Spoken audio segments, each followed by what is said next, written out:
Hello students, स्वागत है आपका अपने YouTube channel the engineers class में। और हम लोग पढ़ रहे हैं यूनिट ग्रेविटेशन। पिछले लेक्चर में हम लोगों ने ग्रेविटेशनल पोटेंशियल एनर्जी के बारे में पढ़ा था, तो आइए उससे रिलेटेड कुछ न्यूमेरिकल्स हम लोग सॉल्व करते हैं। और आज का हमारा पहला क्वेश्चन है आपके स्क्रीन पर।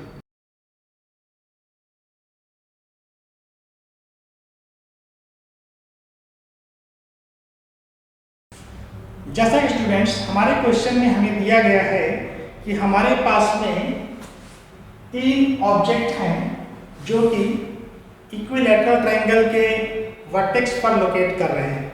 और इक्विलैटरल ट्रायंगल की जो साइड की मेजरमेंट है वो है a, और इक्विलैटरल ट्रायंगल के एवरी वर्टेक्स पर जो हमने ऑब्जेक्ट रखा है उसका मास है स्मॉल लेटर m।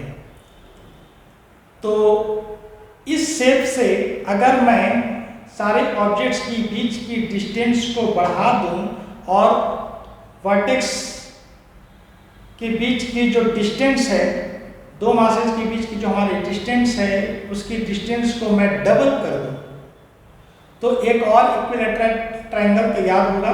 और ऐसा करने के लिए हमें टोटल वर्क डन जो करना होगा वही हमें इस क्वेश्चन में कैलकुलेट करना है। तो सबसे पहले हम लोग वो सिस्टम तैयार करते हैं जहां पर एक इक्विलैटरल ट्रायंगल होगा जिसकी साइड्स a होंगी और उसके हर वर्टेक्स पर साइड m होगा। तो इसके लिए जो हमें पोटेंशियल एनर्जी रिक्वायर्ड होगी उसे सबसे पहले हम लोग कैलकुलेट करते हैं। तो सबसे पहले इक्विलैटरल ट्रायंगल हम ड्रॉ करते हैं जो कि कुछ इस प्रकार से है। इसके तीन वर्टेक्स हैं A, B एंड C। सबसे पहले हमें एक ऑब्जेक्ट लेकर के आना है जिसका मास है m और उसे मैं लोकेट करूंगा वर्टेक्स A पर। तो जब मैं यहां पर पहले ऑब्जेक्ट को लेकर के आता हूं तो इस जगह पर कोई और ग्रेविटेशनल फील्ड नहीं है। इस स्पेस में किसी भी प्रकार का ग्रेविटेशनल फील्ड नहीं है। तो मैं इसे जिस भी डिस्टेंस से लेकर के आया हूँ, ग्रेविटेशनल फील्ड नहीं होने के कारण इसके ऊपर किसी भी तरह का फोर्स अप्लाई नहीं होगा। और किसी भी तरह का ग्रेविटेशनल फोर्स अप्लाई नहीं हो रहा है तो फोर्स की वैल्यू जो है वो 0 है और हमारा पोटेंशियल एनर्जी जो कि वर्क डन के बराबर होता है वो होता है फोर्स इनटू डिस्प्लेसमेंट। और अगर हमारा फोर्स 0 है तो यहाँ पर इसकी जो टोटल पोटेंशियल एनर्जी होगी इस सिचुएशन पर, इस टाइम पर, वो भी आपकी 0 होगी। देन पोटेंशियल एनर्जी इनिशियल, जब मैं इस इक्विलैटरल ट्रायंगल को दिए गए क्वेश्चन के अनुसार अगर उस सिचुएशन पे मैं सारे ऑब्जेक्ट्स को लोकेट कर रहा हूं तो ऑब्जेक्ट A को लाने के लिए मुझे वर्क डन करना पड़ा, वो था WA। उसके बाद मैं एक और ऑब्जेक्ट लेकर के आता हूं जो कि होगा B वर्टेक्स पर, और इसको यहां पर लाने के लिए जो मुझे वर्क करना पड़ेगा वो होगा WB। एंड एट लास्ट जब मैं यहां पर एक ऑब्जेक्ट लाऊंगा उसके लिए जो मुझे वर्क करना पड़ेगा वो होगा WC। तो WA जो मेरा हो गया वो 0 हो गया क्योंकि कोई और ग्रेविटेशनल फील्ड वहां पर नहीं थी जिसके कारण वहां पर कोई पोटेंशियल एनर्जी नहीं हुई। लेकिन जब मैं ऑब्जेक्ट B को लाता हूं तो हमें इस डिस्टेंस पर A वर्टेक्स पर एक और ऑब्जेक्ट मिलता है जो कि ग्रेविटेशनल फोर्स से एक दूसरे को पुल कर रहे हैं। अब यहाँ पर एक ग्रेविटेशनल फोर्स है जो ऑब्जेक्ट B पर ऑब्जेक्ट A लगा रहा है और इनके बीच की जो सेपरेशन है as given in question that is A।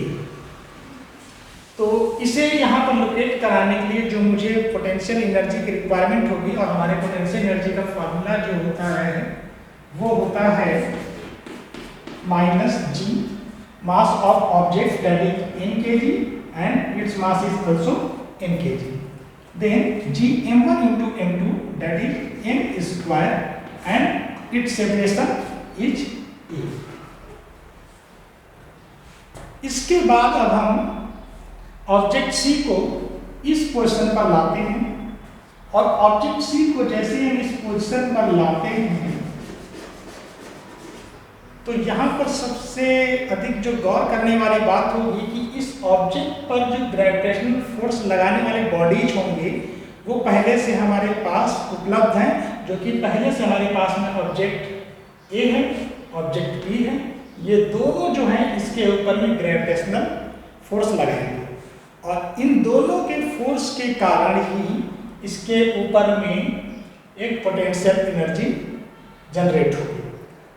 तो सबसे पहले हम लोग कैलकुलेट करते हैं वर्क डन और potential energy due to the B upon object C. तो यहाँ की भी जो साइड से सेपरेशन वो भी हमारा ए है, सो इनके बीच का भी जो होगा ये इसका भी मास इन केजी है और इसका भी मास इन केजी है। देन हमारा फॉर्मूला फिर से होगा gm² and separation between them is a. अब इसके बाद हम देखते हैं कि इसी सी ऑब्जेक्ट पर ए के कारण भी एक फोर्स लग रहा है, तो इसकी भी यहाँ पर पोटेंशियल एनर्जी होगी और यहाँ पे भी सेपरेशन ए है और दोनों के मास भी m है, जो कि आपका कैलकुलेट होकर के -gm² डिवाइड बाई। अब हम इस पूरे सिस्टम की अगर पोटेंशियल एनर्जी को कैलकुलेट करते हैं तो हम देखते हैं कि हमारी जो टोटल पोटेंशियल एनर्जी होगी वो थ्राइस द -gm² बाई ए होगी।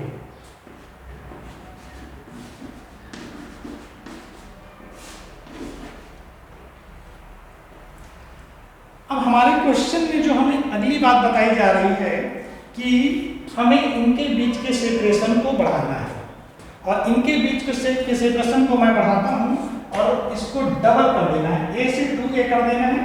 तो इस पॉइंट को मैं लोकेट करता हूँ C' से, इसे डिनोट करता हूँ A' से और यहाँ से यहाँ की जो डिस्टेंस है वो भी a है और यहाँ से यहाँ की जो डिस्टेंस हो जाएगी वो भी हमारी a से बढ़कर 2a हो गई and that is equal to a। तो हम देख रहे हैं कि यहाँ से यहाँ की जो डिस्टेंस है वो 2a हो चुकी है, ये डिस्टेंस भी हमारी 2a हो चुकी है एंड ये डिस्टेंस भी हमारे 2a। तो इस सिस्टम के लिए हमें पहले की तरह ही पोटेंशियल एनर्जी हमें निकालनी पड़ेगी, जो कि हमारी पोटेंशियल एनर्जी हो जाएगी ऑब्जेक्ट ए जो कि इनिशियल टाइम पर आया होगा, जिसके पहले कोई ऑब्जेक्ट वहां पर नहीं है, तो वहां पर कोई ग्रेविटेशनल फील्ड नहीं है और कोई ग्रेविटेशनल फोर्स ए ऑब्जेक्ट पर लग नहीं रहा है, जिसके कारण उसके लिए कोई वर्क डन नहीं होगा, जो कि पहले की तरह ही ये वर्क डन भी हमारा WA', दूसरा वर्क डन हमारा WB', तीसरा WC', ऐसा मैं डिनोट करता हूँ। तो ये वर्क डन अभी भी हमारा 0 हो गया।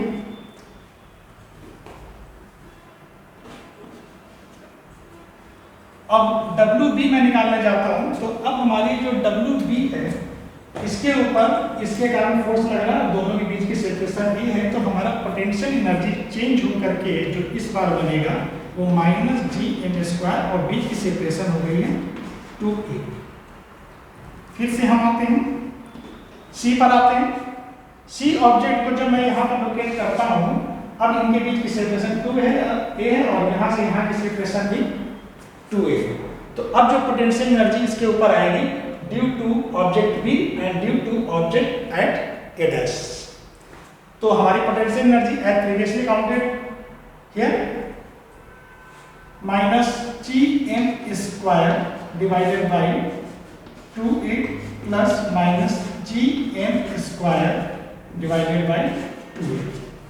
It is equal to the -3 times gm² divided by 2। अब हमारी पोटेंशियल एनर्जी इतनी हो गई, पहले हमारी पोटेंशियल एनर्जी इतनी थी।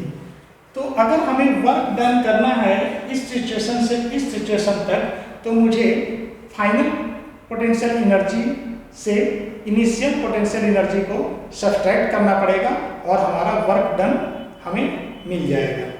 तो आइए इसके आगे हम कैलकुलेट करते हैं। Work done equal to TE1 - TE2। Distance कम होती है तो पोटेंशियल एनर्जी आपका अधिक होता है, और डिस्टेंस अगर आपकी ज़्यादा हो जाती है तो पोटेंशियल एनर्जी आपका कम हो जाता है। इसलिए मैंने पहली पोटेंशियल एनर्जी से बाद की पोटेंशियल एनर्जी जो कि PE2 है उससे मैं सब्सट्रैक्ट कर रहा हूँ, और इससे हमारा वर्क डन हमें पता चल जाएगा। तो पहली पोटेंशियल एनर्जी हमारी थी -3gm²/a।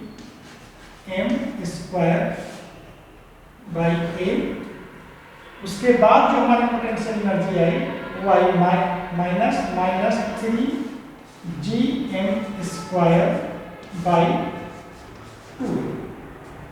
अब यहाँ पर हम देख रहे हैं कि -3gm²/a दोनों साइड में कॉमन है, तो मैं उसे कॉमन निकाल लेता हूँ, और ये माइनस माइनस हमारा यहाँ पर प्लस हो गया। तो -3gm²/a को मैंने कॉमन निकाला, और उसके बाद में माइनस मैं यहाँ छोड़ता हूँ, माइनस नहीं रखता हूँ, -1, और ये मेरा यहाँ पर प्लस हो गया है, और यहाँ पर 1, और ये हमारा यहाँ का 2। फर्दर मैं कैलकुलेट करता हूँ, पहले मैं बोर्ड को थोड़ा क्लीन कर लूँ। हाँ, तो अब मैं इसे फर्दर कैलकुलेट करता हूँ, तो हमें जो वैल्यू मिलेगी वो 3gm²/a and LCM is 2 -2 + 1, that is 3gm² divided into -1/2, that is -3gm² divided by 2a। इस तरह से हम देख रहे हैं हमारा जो वर्क डन होगा वो हमारा वर्क डन होगा -3gm² divided by 2a। उम्मीद है आपको सारा न्यूमेरिकल्स आसानी से सॉल्व ये समझ में आ गया होगा। तो मिलते हैं हम लोग अपने अगले वीडियो में। तो स्टूडेंट्स, हमारा अगला क्वेश्चन जो कि ग्रेविटेशनल पोटेंशियल एनर्जी से रिलेटेड है, और वो क्वेश्चन है आपके स्क्रीन पर।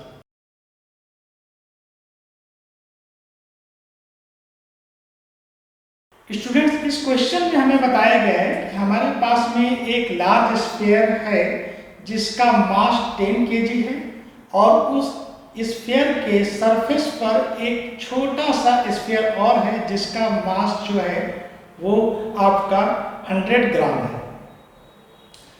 तो हमें कितना वर्क डन करना पड़ेगा? वो स्मॉल जो स्फीयर बड़े स्फीयर के सरफेस पर लिंक्ड है, टाई अप है, तो उसे वहां से हटाने पर। तो इस क्वेश्चन को आइए पहले हम लोग फिगर में समझते हैं।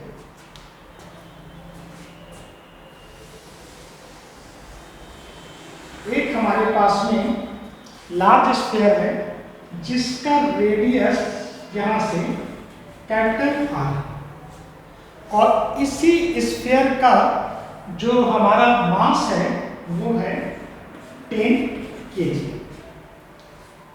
इस स्फीयर के सरफेस पर एक और छोटा सा स्फीयर हम रखते हैं यहाँ पर जिसका मास है 10 ग्राम, एंड इसका रेडियस स्मॉल r से मैं डिनोट करता हूँ, और वो रेडियस इतना छोटा है as compare to capital R कि उसे हम लोग नेग्लेक्ट कर देते हैं। तो हमारे क्वेश्चन में हमें आस्क किया गया है कि हमें कितना वर्क डन करना पड़ेगा इस सरफेस को बड़े वाले स्फीयर के सरफेस से हटाने के लिए।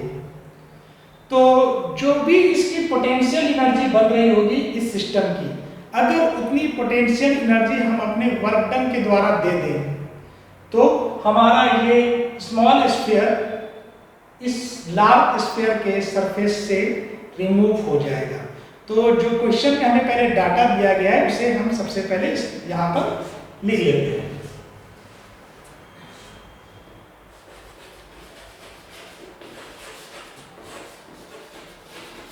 मास of large sphere that is capital N equal to 10 kg। Mass of small sphere that is small m equal to 100 gram, और इसे अगर केजी में हम लोग कन्वर्ट करते हैं तो 100 इंटू 10 का पावर -3 केजी, जो कि इक्वल हो गया 10 का power -1 KG. Radius of large sphere that is R, और ये रेडियस जो है हमारा ये भी 10 सेंटीमीटर के बराबर है as given in our question. तो रेडियस दैट इज 10 सेंटीमीटर, और इसे एसआई यूनिट में हम लोग चेंज करते हैं तो 10 का पावर -1 मीटर। सेंटीमीटर को मीटर में चेंज करने के लिए 10 टू द पावर -2 से मल्टीप्लाई कर देंगे तो हमें आंसर आ जाएगा 10 टू द पावर -1 मीटर। अब इस पूरे सिस्टम की पोटेंशियल एनर्जी हम लोग जानते हैं।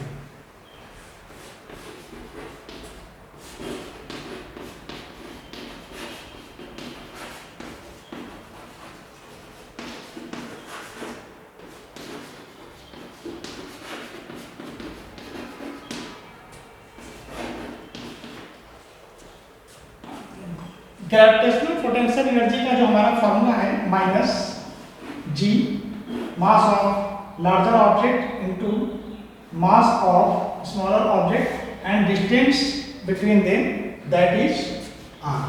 Small r is negligible. So हमारा फॉर्मूला कुछ ऐसे हुआ। अब हम यहाँ पर वैल्यू को पुट करते हैं तो ये हुआ -6.67 into 10 to the power -11 and mass that is 10, और स्मॉलर जो मास है वो हमारा 10 का पावर -1 है। बीच की जो रेडियस है वो हमारी 10 सेंटीमीटर आई थी और ये 10 to the power -1।